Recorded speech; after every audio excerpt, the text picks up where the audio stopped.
Okay, I'm gonna make this video quick and fast. This video is dealing with the state of the NBA today and the deception behind what we think are good players. Even back then, what we thought were good players, but today, these players aren't shit. And they've been looked at and revered as superstars, but they only been pushed that way due to social media.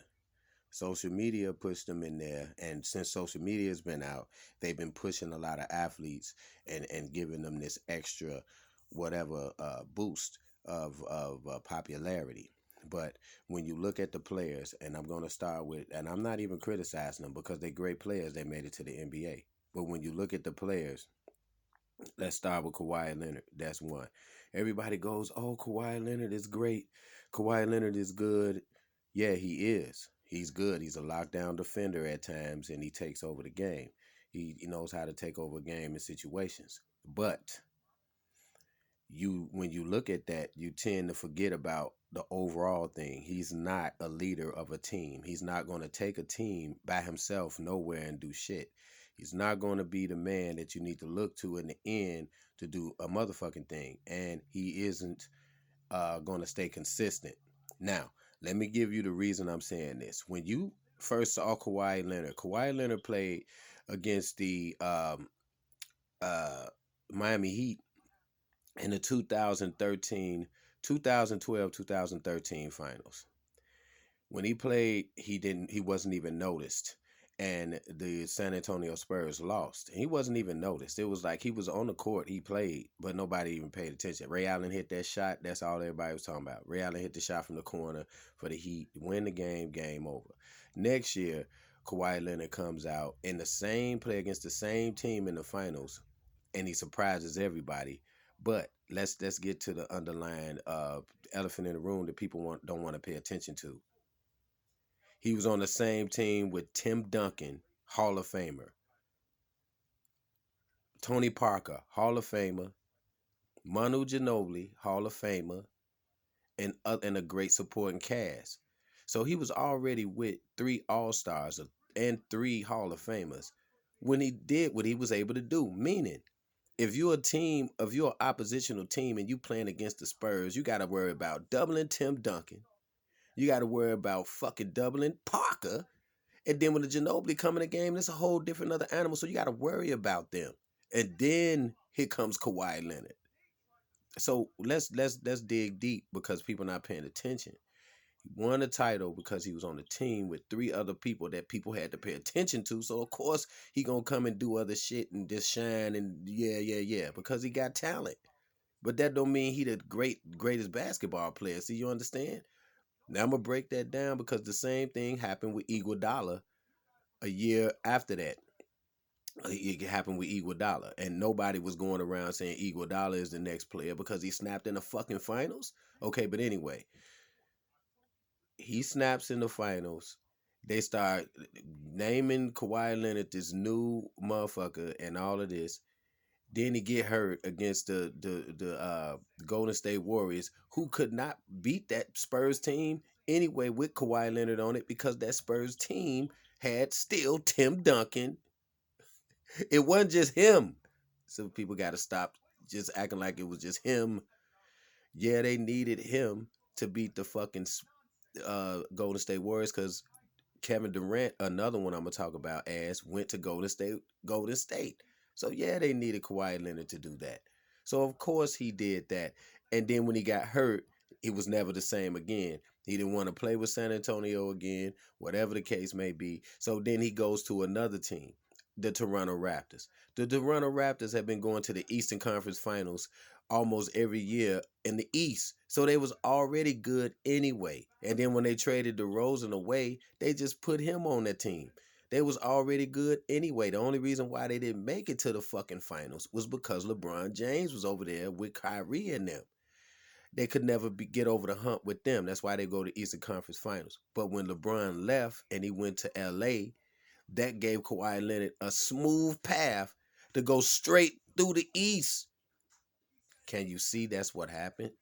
He goes to a team that was already good, and then he gets a cakewalk championship when Kevin Durant and all of them get hurt on Golden State. So then again, he's looked like he did something, and he never did. He just kept going to teams that was already good. He didn't go to a team and make them good like from scratch and nothing.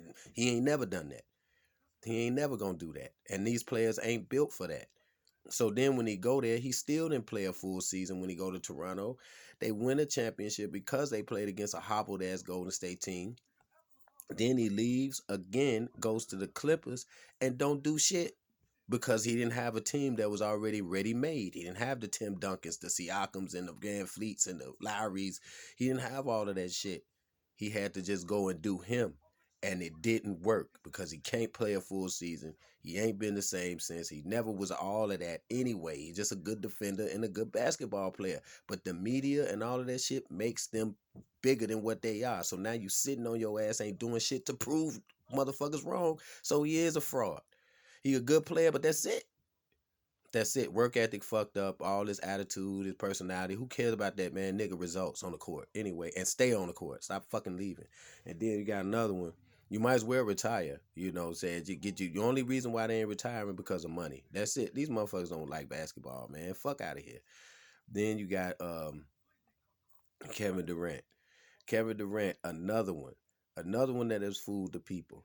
Where he goes to, first of all, he was playing against the Golden State Warriors in the East in the Western Conference Finals, right? They was up Oklahoma City. Him and Westbrook, the guy that everybody saying shit, him and Westbrook was up on a 73-9 Golden State Warriors, 3 games to 1. Golden State Warriors was 73-9 that year. Oklahoma City was up 3 games to 1. What happened? Kevin Durant disappears, just like he's doing today. He disappeared, didn't do shit.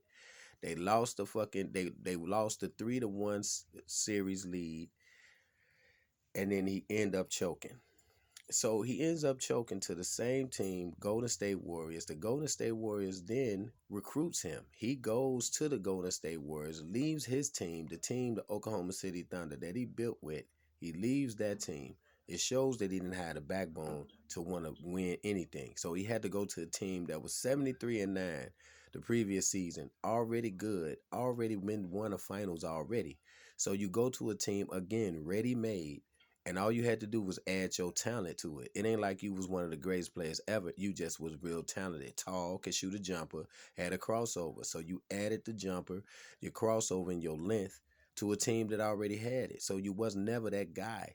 You was never that guy again. You left. You couldn't be that guy. So you went to the other team. And then when you went to that team, you won, but you got mad because people peeped your game, your script, the bullshit, and wanted to prove him wrong. So you go to the Nets and look what's been happening. Same thing that's happening to Kawhi Leonard. Same fucking thing. Same thing. So if you can't see that you've been labeling these players one of the greatest and this and that and all that, you're overreacting because it ain't. It's, look at what's going on. Look, if they ain't got these motherfuckers on the team with them, they ain't gonna win shit because they don't know how to play team ball. They want to be the ones shooting and doing all the shit. Look at me. They don't know how to. You just have 15 points and about 12 assists sometimes. You know what I'm saying? They don't want to do that. As long as the team win, it don't matter. You know what I'm saying? But then they star power is gone. And, you know, I'm this Kevin Durant. And then Kyrie Irving, the same thing. He ain't never win shit without LeBron. Nothing. When he was with Cleveland, before LeBron came, he wasn't doing shit. So let's get that right. He was doing all that dribbling and all that shit, the Globetrotter shit, and hitting all these fucking floaters and all this old good shit. And he wasn't winning nothing. Then he go to the damn, when LeBron came back, he goes to the finals. He hit the game winning shot. Of course you can when you don't have the pressure on you. You not the man, he is. So then you think you the man because you hit the shot. You go to the Brooklyn Nets. Get to the Brooklyn Nets, you can't play unless you got Kevin Durant. So you go get Kevin Durant. Now both of y'all the same type player.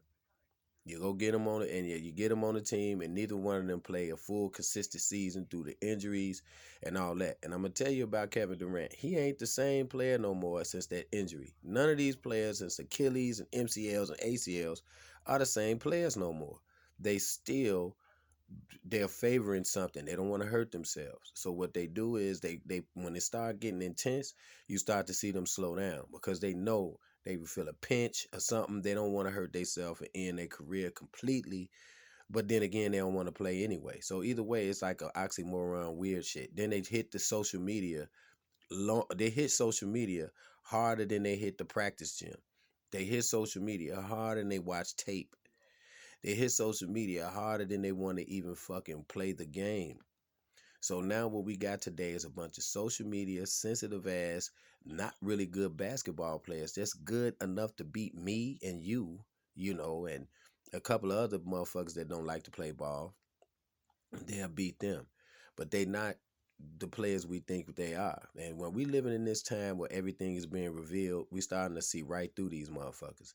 Now, last but not least, we got two others, but I'm gonna go to LeBron James. LeBron James, he is the player that's a great basketball player, but again, he's got to have people around him all the time. You got to have superstars. He can't be the one to be the man. You know what I'm saying? He can't. It's almost half him. He deflects. He goes in other directions with stuff. Uh, what he does is he did a lot of stat padding this year because he didn't have the supporting cast he knew he didn't have because he's experienced. He know who we got on this team and who he ain't. He knows before the middle of the season they ain't gonna be shit. But he gotta tell the media, oh yeah, yeah, yeah, we gonna be this. And just feeding people bullshit, and at the end of the day, it's all social media, Hollywood, TV shows, all this weird shit, and no results on the basketball court. That's all we seeing is Hollywood, feelings, social media, star power, and motherfuckers sitting on the sideline with sunglasses on and they damn clothes, thinking that somebody give a fuck when they could have just stayed at home, nigga. Shit, in your pajamas. Don't nobody give a fuck, nigga. That's your money. That's your fucking life. That's your thing. We talking about when we turn TV and we want to see some basketball because we've been basketball fans, some of us before y'all was even born, or some of us before y'all was even on the basketball court. Then you come into a game we've been watching for so long and you play like that. And then you're gonna say, in a time when you don't even in a time when you don't touch anybody, in a time when you're not allowed to touch anybody, they can come straight to the basket, they can do whatever they want to do. In a time like this, players still can't play. In a time where you can't even touch anybody, lean on them like back in the day, and you do this shit. You're crying about little stuff. You get a little physical with Kevin Durant. He can't play all of a sudden because he ain't never been.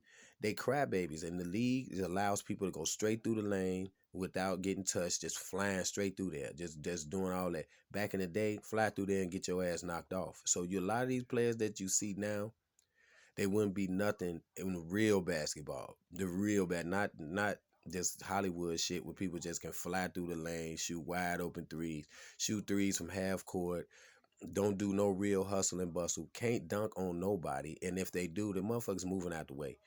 You know what I'm saying? So the whole point is the NBA is soft. The owner of the NBA is soft, so the NBA gonna be soft. David Stern, the name of his last name was Stern, and that's how the NBA was on the court. This dude now, it ain't nowhere near that. It's Silver. Yeah, it's like Silver Surfer, all this bullshit. Soft. Look at him and look at the mannerisms and then look at the game. We can always be hardcore with a pen. We could be hardcore with a piece of paper. But when he ain't never played no ball, he can't represent it at all. It's soft. And that's what it is. And David Stern ain't never played. But at least his name alone show how the NBA used to be and how it really should be. Cause this shit here, running around, shooting threes, all this softy shit, can't touch nobody. People going straight to the lanes. People that you ain't never heard of before getting 50 points. Cause look at the league. Look at the league. And it's making all these fake motherfuckers that we think is stars obsolete because they can't win without an excuse.